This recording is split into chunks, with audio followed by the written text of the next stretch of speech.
Hi and welcome to another VIP lesson. Today I'm going to talk about some bass drum techniques and bass drum control. I recently received an email from somebody asking me how to play the bass drum as fast as Chris Dave does in some of his drum solos, where he's got a very light touch and has the bass drum pedal going pretty fast.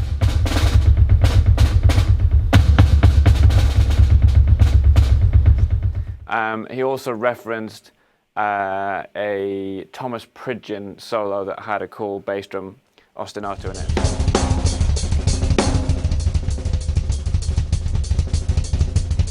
I sent him some links to videos that I already have on bass drum technique, and I will put those in the lesson notes so that you can check them out. But I thought I'd talk about some of the things that I didn't share in those videos and some of the things that I'm working on. Because if I'm honest, I can't play the bass drum as fast as Chris Dave can in that particular clip, or as fast as Joe Morello in another clip that I'll put on the lesson notes. It's pretty crazy fast, and there aren't many people who can do it. But I can show you things that you can work on for those, and a technique for getting double strokes that Thomas Pridgen uses in the Fuzz ostinato. And basically, I think most heel-up players tend to use this slide technique that I will talk about. I'll give you some tips for working on that and show you the things that I'm working on too. So the first thing you want to think about is stool height. If you think about it, if you had no legs and you were sitting on a stool and playing the drums, then it doesn't really matter what the stool height is. It could be up here. As long as you can get all of your drums and cymbals up here, that to all intents and purposes is the same as having, being sat on the floor and having your toms low down. The things that change this are if you have a large bass drum. For example, I have a 22-inch bass drum, and these toms can only go so low before they hit the bass drum. So if I have my stool really low, I might not be able to bring those toms down low enough to be able to hit them comfortably, so I might be reaching up to hit the toms. If I sit very high, perhaps I can't get the hi-hat up as high as I would like. But basically, stool height doesn't have much of an effect on what your arms are doing, because you can change the height of all these things. What it does affect is your bass drum technique, because if you're sitting on the edge of the stool and your stool's very high, then your legs are going to be, sloped down like that. And if you're sitting very low, your legs are going to be up here. It really is something that you have to experiment with and find what you prefer. I have sat at many different heights over the years. I've heard of people having back trouble from sitting too low, but not from sitting too high. So if anything, I would veer on sitting with your legs above 90 degrees to the 90 degrees, basically parallel to the floor. If your thighs are parallel to the floor, that's something that a lot of people say is a good starting point.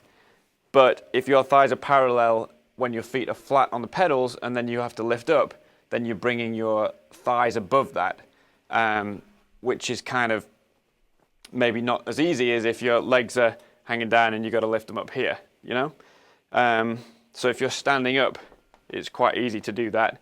If you start with your leg there and then have to lift it up, you don't have as much of a range of motion, and it's kind of tough. So, I sit probably with my legs, that kind of angle or further. And I have to say, when you're actually sitting on a stool, it's hard to judge from this perspective how flat your thighs are and what the angle is.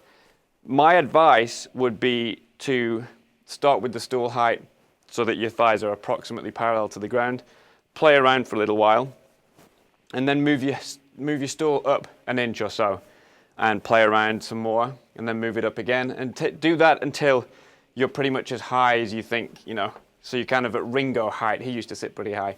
And just experiment with all these different things. It's fair enough asking somebody where you should sit, but there's great drummers who sit low, there are great drummers that sit high, there are great drummers that sit in the middle, and you will only really know if you try them all out for yourself. So I mentioned in a video a while back that somebody came to play, we had a jam, and he was playing on my kit, and he moved the stool much higher than I'd had it, and I was thinking that it was set quite high already.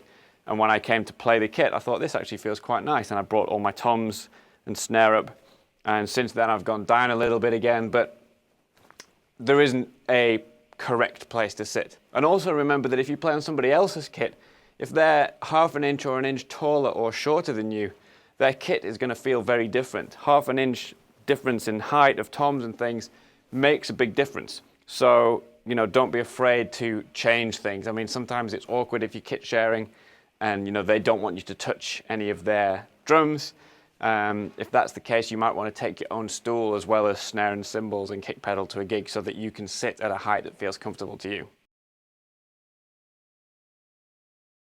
Basically, stool height is what governs how comfortable it is to lift your leg and to flex your ankle as well, you know, depending on the angle of your upper leg to your lower leg, that's going to change how easy it is to flex your ankle. So sit with your heel down on the pedal and try at different heights to see.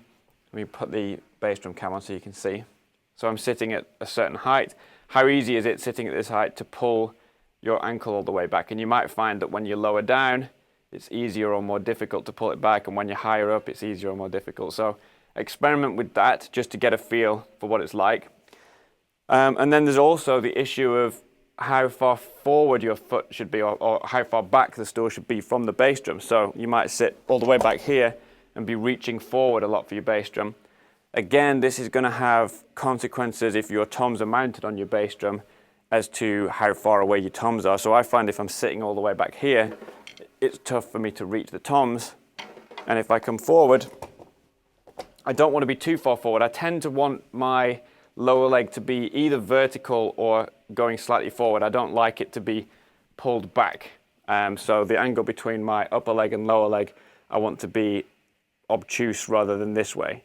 Although I have seen drummers who play with the feet back here and almost kind of use the leg more than the ankle. But I find if you pull your leg back, then it's harder to get the flex on your ankle. You know, if you pull it right back in here, you can't really lift the front of your foot up at all. And if it's out there, the further out it is, then the easier it is to pull your ankle back. So that's one thing to consider. You might notice that when I take my foot off this pedal, the beater doesn't move anywhere. This is a cheap pedal that I have that's easy to take the spring off. With the newer pedals, the spring tends to be fastened to whatever this is, to the bit that the spring fastens to. And you need to get drum keys on there to take off whatever's attached. So rather than do that, I have this cheap pedal where I can unhook the spring. And the reason for that is to work on an exercise that allows you to feel the rebound of the beater. If I play this into the head, it just stays there. So if I want to play multiple strokes with no spring tension, I need to utilize the rebound of the head. Now, when you have a spring on the pedal, you don't know whether you're doing that or not. In the same way that playing the snare drum, if you leave the stick there, you have to lift it up. You can't use bounce to lift it up, so you're having to lift the stick up. But because you can always do that, it's difficult to know whether you've let the stick bounce or not. So the stick bounced up that time. So with no spring on the bass drum, we can replicate that. So I tend to have a stick so that I can pull the beater back without having to reach down, because it gets kind of tiring, actually, saying that. There we go. Might be better off with a hook. Whoa. Okay, so you'll notice that even from there, where the beater is back a little bit, there's an equilibrium point of the beater. The weight of the pedal, if I let go here, is going to make the beater hit the head. So when we bounce off the head, it's got to come back further than that. But what you'll also find is that it'll hit the back of your foot if you're not careful, and that starts to get sore. I have no shoes on. I want to feel the pedal and really feel what's going on. But yeah, you may end up with a bruised back of your foot. Another thing to think about is the length of the beater coming out of the pedal. If I move this, and so it's fully extended, okay? That's the full length of the beater. Then that gives you more leverage and more power. Okay, so that's a nice amount of power. That's like holding your stick back here, but the rebound isn't as great. Doing it that way, I find that it's harder to use the rebound and it hits the back of my foot with more force. So I am going to bring this down a little bit, but again, you can experiment and see what it feels like to do this at different tempos, but I'm just going to have a little bit there and have it hit more like the middle of the drum. But you will learn more about this if you try these exercises with the beater, you know, as far down as it'll go without that hitting. I mean, let me show you. You could have the beater really low, like if you were playing an 18-inch bass drum or something and you were going to hit in the middle, the beater would have to be down there so that you didn't hit the rim. So now,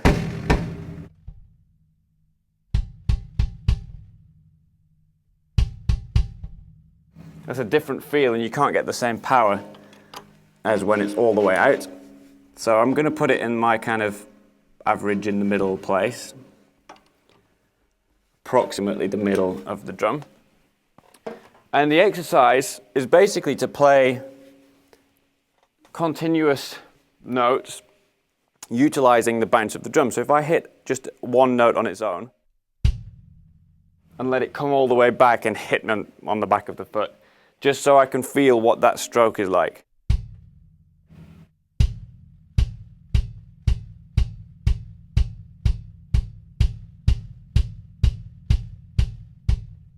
So I'm getting right out the way.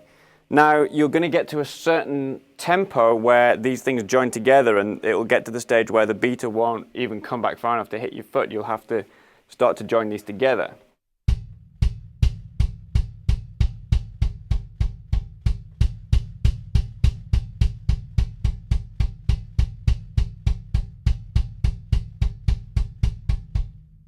It starts to get quite tricky because what essentially is happening is you're throwing the beater towards the head pretty fast. It's bouncing off. You're having to then, basically you can't be in contact properly with the pedal at the point that it hits or you will kill the bounce. So your foot's getting out the way at the point that it hits, it's coming back. Then you have to kind of catch the pedal on the way up and brake and accelerate again to keep it going. So it's tricky. What I might do with this is just work through some basic exercises. Let's say I have a metronome. Okay, so let's say I set the metronome to 60 beats per minute. Okay, so this may be too slow or too fast, but if I play quarter notes, 1, 2, 1, 2, and then 1, 2, 1, 2 to eighth notes, and then to eighth notes triplets, 1, 2, 3, 1, 2, 3, 1, and then to 16th notes, 1 E and a 2 E and a 3 E and a 4. I'm going to try that heel down with no spring on the pedal, and I don't know if I'll be able to do this or not.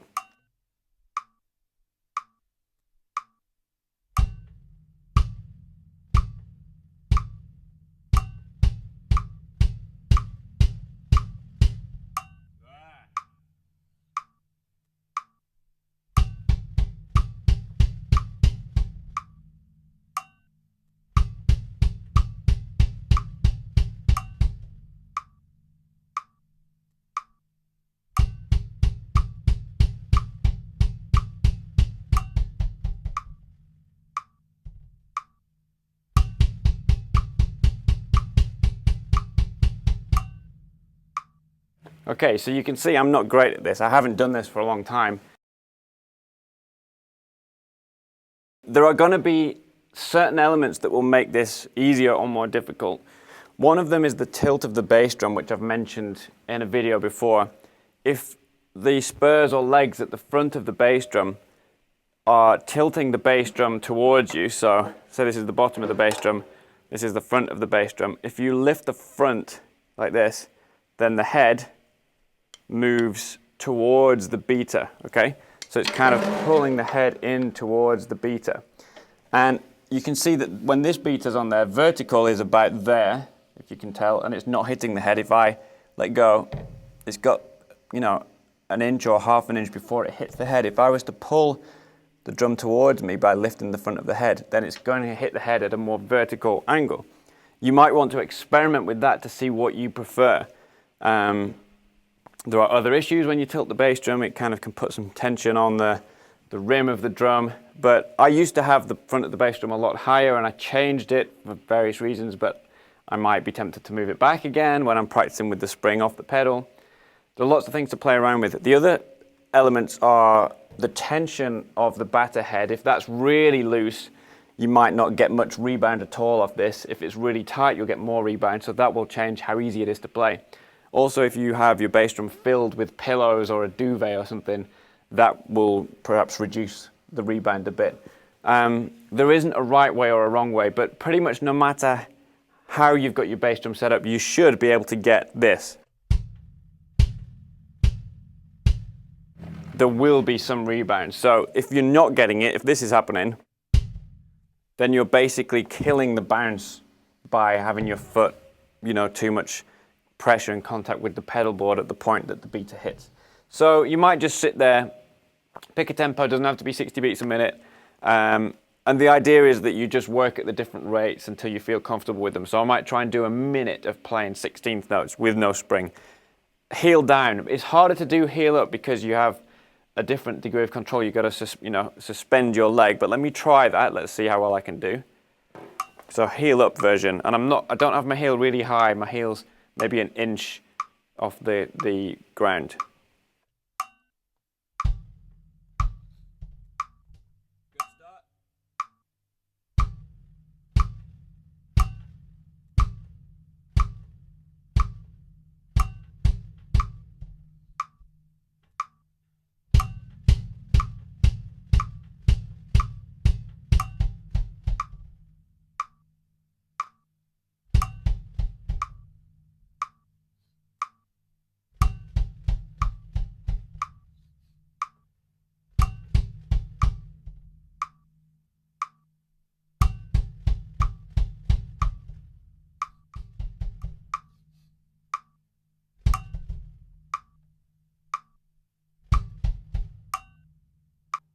Okay, I'm failing miserably at this, so I could do it better heel down than heel up.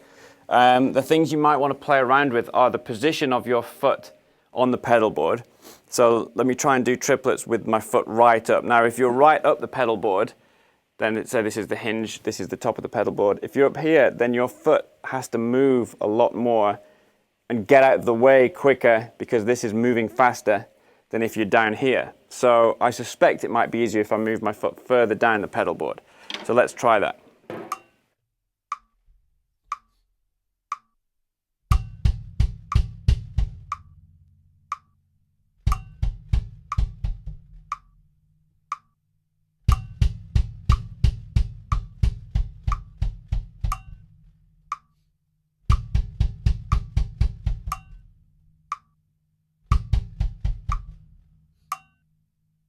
Okay, so you can see I can't do this, but give half an hour or an hour of playing around with this and I would get a better feel for how to do it.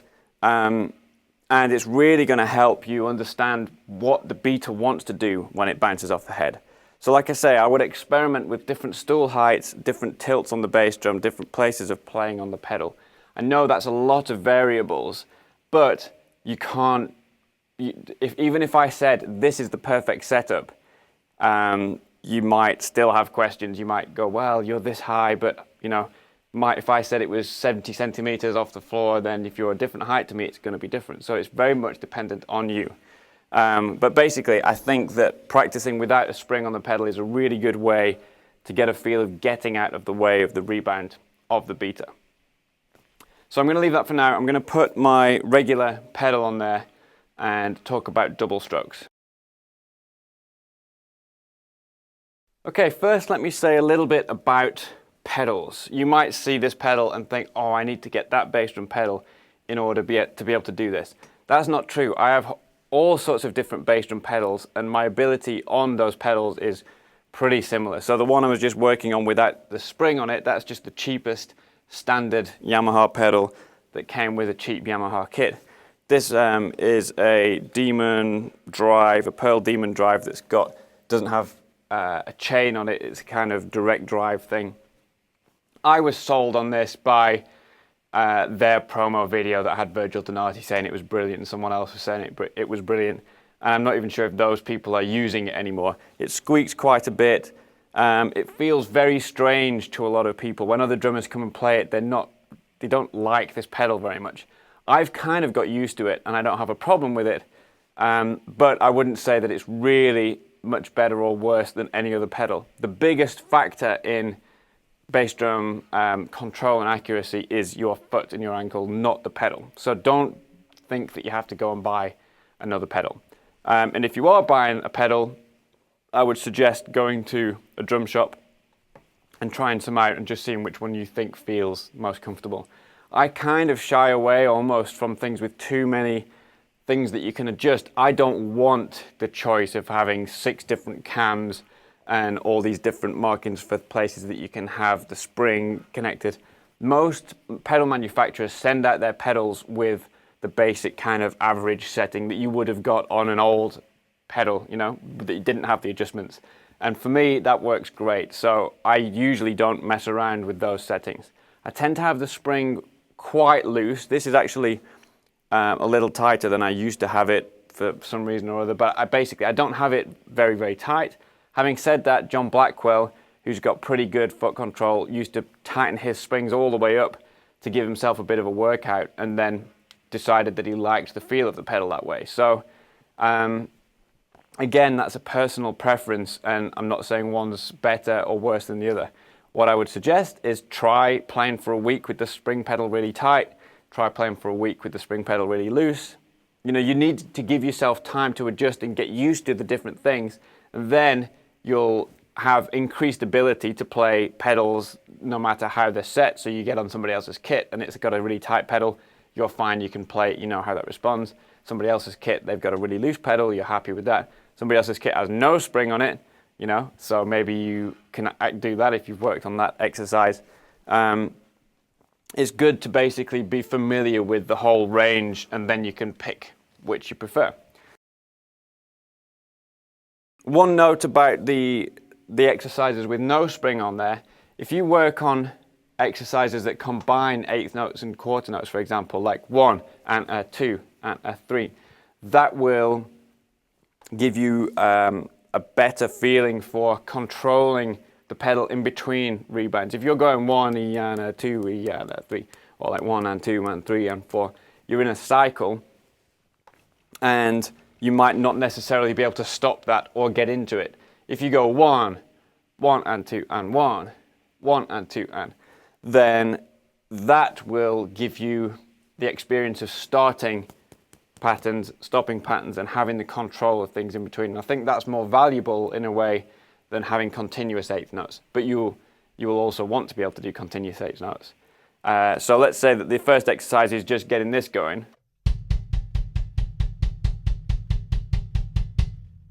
So if you can keep that going for a minute, then the next exercise is to do the same thing with breaks.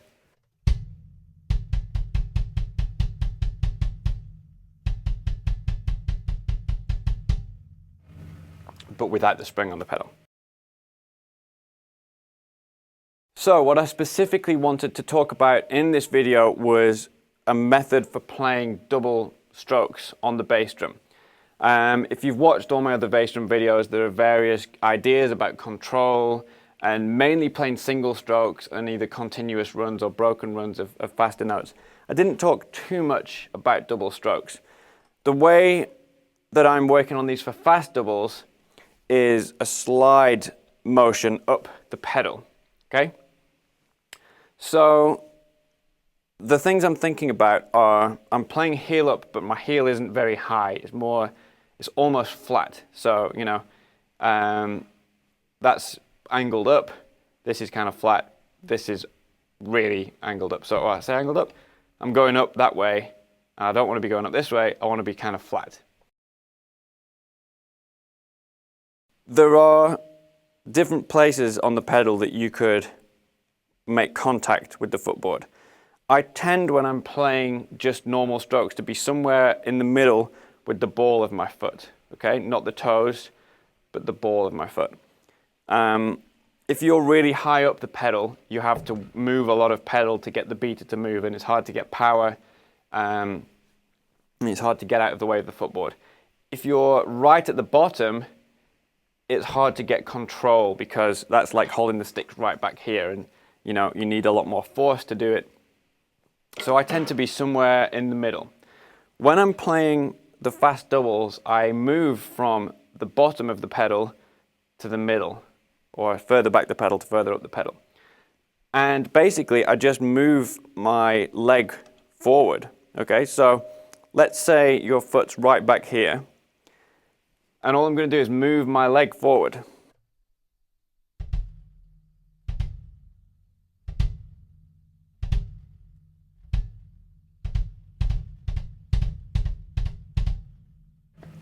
Now, I know that doesn't maybe give you enough information, but basically that's what's happening is down here I get a note, and then when I move my foot forward, I get another note. And I'm kind of thinking not so much about using my ankle to do anything, more moving from the knee. So it's my whole lower leg is moving forward. So this is actually going to require your quads. So I've talked in heel down lessons about not using your quads because your foot will slide up the pedal. But when you're doing this and your heel's up and you want to move your foot forward, that is going to use your quads. So you don't need to use your hamstrings when your foot is moving forward. It's just these muscles on the top of your thigh which straighten your leg out. When you pull your heel back, that's going to use your hamstrings and not your quads. So you're moving your leg that way and that way, that way, that way. So if you start with your foot back here, play a note, and then what I think about sometimes is moving my heel forward. And it will sometimes come down and touch the heel plate. But one thing that you want to be careful of, you don't want to bang your heel into that too much. If you practice like I am here with no shoes on, and you're banging your heel in, you'll start to feel it after a while. If you're walking around and you've got a bruised heel, that's a bad sign. I actually started playing without shoes on because I used to do that on my hi-hat pedal. I would bang my heel on the floor like this. And I used to buy thick-soled trainers for playing the drums because if I had thin shoes on, it hurt too much because I was banging my heel. So I decided this is probably not a good idea. So I took my shoes off and practiced playing, not banging my heels on the floor. So this is the motion. Let me make this full screen.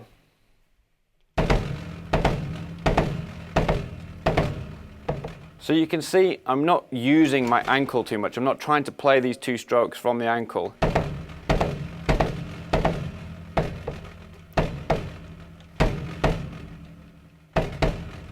I'm just sliding my foot.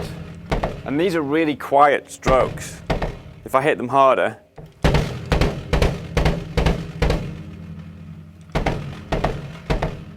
but the spring is bringing the pedal back here, so there's enough angle to get that first note. Okay, so starting there, sliding. And you want this to be as relaxed a motion as possible. You don't want your leg to be really tense while you're doing this, holding it in place. Okay, you want to play the stroke and have a relaxed leg. So practice just playing the double and just relaxing. I've let my heel touch the heel plate, my leg's relaxed. So that's the motion. One of the things that you want to keep in mind is to have your foot pointing in the same direction as your leg. So my leg is going like this, my leg goes down, my foot is in the same direction as my thigh. You don't want to be twisting it to the side. It's kind of difficult to see from there, but you know, your foot doesn't want to be like that or that. It wants to be straight in line with your arm, with your leg. If your foot is twisted one way or another, then that's going to give you knee problems at some point. So you want your whole foot and leg to be lined up. So that might be that the bass drum pedal is coming straight towards you and you're sitting over here somewhere. It may be that your foot doesn't even line up straight along the pedal. That's fine. The most important thing is that your foot lines up with your leg, not with the pedal. The Thomas Pridgeon foot ostinato that I was asked about was this.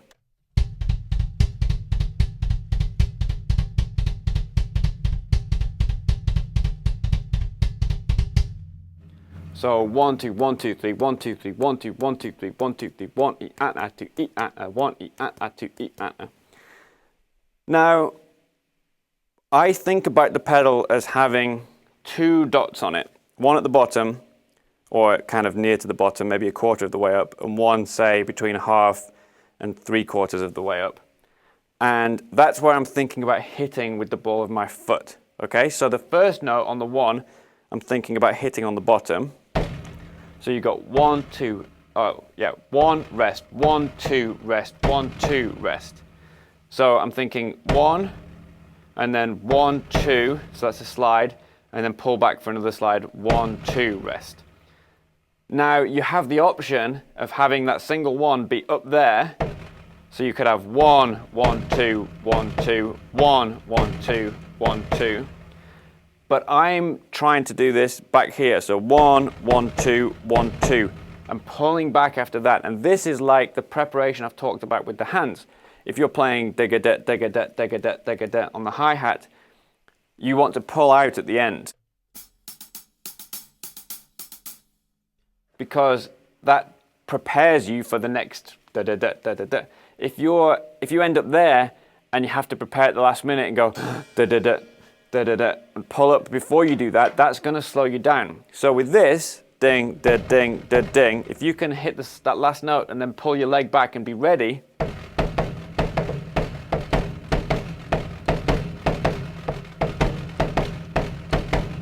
I mean, the alternative, ding, da, ding, da, ding, ding, da, ding, da, ding. It feels different, and when you're doing this in a groove, it might feel awkward at first to have that other note back here, but this is the method that I'm deciding to choose because it seems to work for Thomas Pridgen. So you can break this pattern down and take the doubles out. So you can have da, da, da, da, da, da, da, da, da, da, 1, 1, 2, 1, 2, 1, 1, 2, 1, 2. So I'm just getting used to my foot being in those places. Back, front, front, back, front, front, back, front, front, back, front, front. And then you can add in one of the doubles. Or, in fact, let's do the pattern with just the first note of the doubles. 1, 1, 2, 1, 2, 1, 1, 2, 1, 2, 1, 1, 2, 1, 2, 1, 1, 2, 1, 2, back, back, back, back, back, back. And then I'll add in one of the doubles. Back, back, front, back, back, back, front, back, back, back, front, back. So this is getting us used to preparing for that second double. 1, 1, 2, 1. Back, back, front, back, back, back, front, back, back, back, front, back. And see if you can speed that up.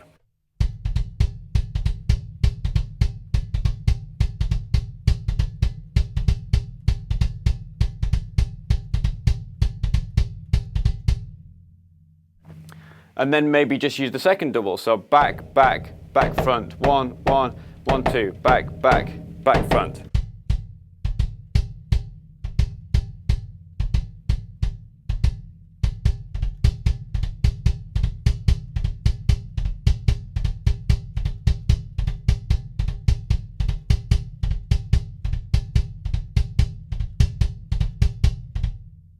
So that last double for me at the faster tempos is getting a bit squashed. I wasn't getting two clear notes, so I'd try it slower.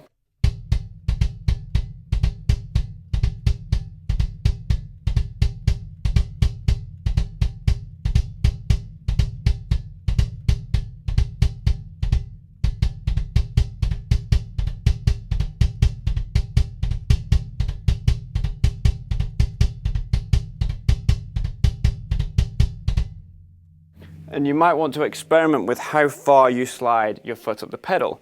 If you keep it really far back,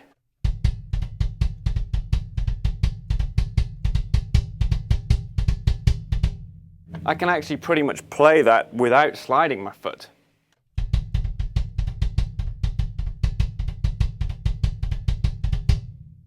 If I try and do that with my foot far up the pedal,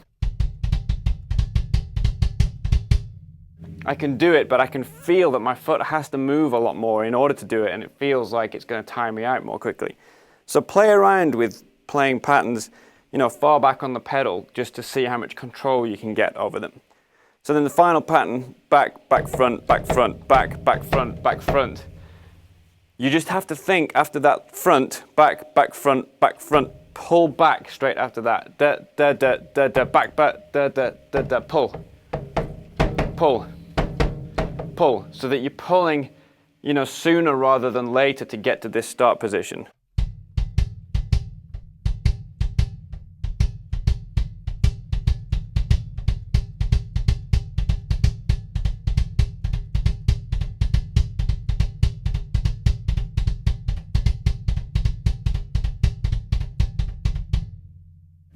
getting a little uncontrolled for me there.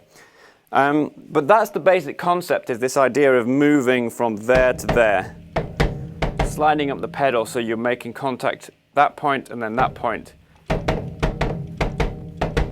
And I'm not thinking about using my ankle in any specific way. I'm just kind of sliding my foot forward and trying to have my leg be quite relaxed, my ankle be fairly relaxed, and just play around with it. Now, another thing you could do is put 2 marks on the floor in a similar, spacing to those that you had on the pedal, and just practice on the floor. 1 1 2 1 2 1 1 2 1 2 1 1 2 1 2. And again, I'm not really thinking about playing my ankle here. My foot's just kind of hitting as a result of, if you go back, forth, back, forth, back, forth. I mean, I guess I am playing with my ankle, but I'm not thinking about that. It's just where it naturally touches. Trying to get 2 clean strokes. Ba-bum, ba-bum, ba-bum. Rather than ba-bum, ba-bum, ba-bum. If you pull your feet up here, then you're on your toes, which is tricky. If you want to be on the balls of your foot, you've got to fold your toes back, and then you've got a lot of tension from there to there.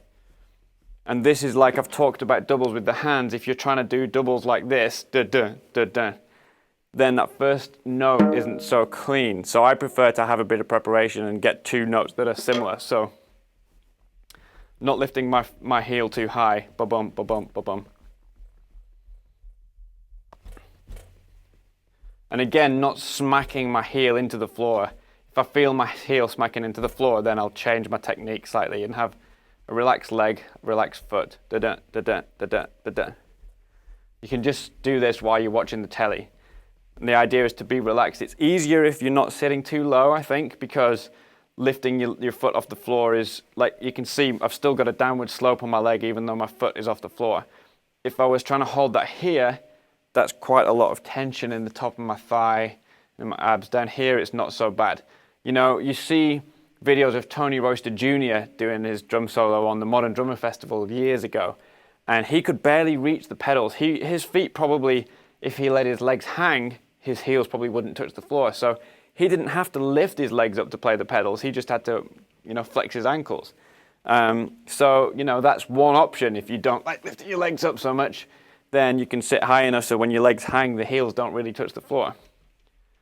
And clearly you don't need your heels to touch the floor in order to be able to play those crazy double bass drum stuff, because Tony Royster Jr. could do it. I've seen a lot of kids playing double bass drum things like pretty well without really being able to reach the pedals. A few exercises that you might want to work on are 3s and 5s and 7s. Things with this odd thing where you'll have a double in there and then a single. So a 5, 1 2 3 4 5, 1 2 3 4 5, 1 2 3 4 5. Back, back, front, back, back, front, back, back, front, back, back, front.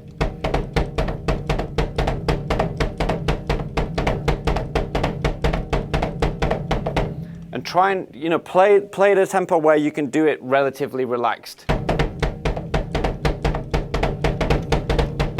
And that is really relaxed for me. I'm really not laying into the bass drum. It would make it a lot harder if I was really laying into the bass drum. But the pedal's hitting the head fast enough to get a decent sound. Okay. So that's a 5, 1 2 3 4 5, 1 2 3 4 5, 1 2 3 4 5. You can have a 7, 1 2 3 4 5 6 7, 1 2 3 4 5 6 7, 1 2 3 4 5 6 7, back, back, back, front, back, back, back, front, back, back, back, front. 1 2 3 4 5 6 7, 1 2 3 4 5 6 7, 1 2 3 4 5 6 7. That's the concepts. I'm not going to drown you with exercises because it really is a case of just sitting down and playing around with this, trying to remain as relaxed as possible. Working not too fast. If you push this too much and you're tensing up while you do it, then you don't get speed that way. You get speed by practicing slowly and relaxed and then gradually bringing the tempo up and remaining relaxed, because we don't want excess muscular tension. We don't want to be forcing this. We want to be doing it with the least muscular effort possible. Obviously, you can't go too slow with this because, well, Yeah, you can. 1, 2, 3, 4, 5, 6, 7. 1, 2, 3, 4, 5, 6, 7. 1, 2, 3, 4, 5, 6. Yeah, you can go slow. So just play around with it, and remember, stay relaxed. Don't twist your foot, and play around with spring tensions, stool heights, all that kind of thing, and see what feels best for you. So leave comments, let me know how you get on, and I'll see you next week.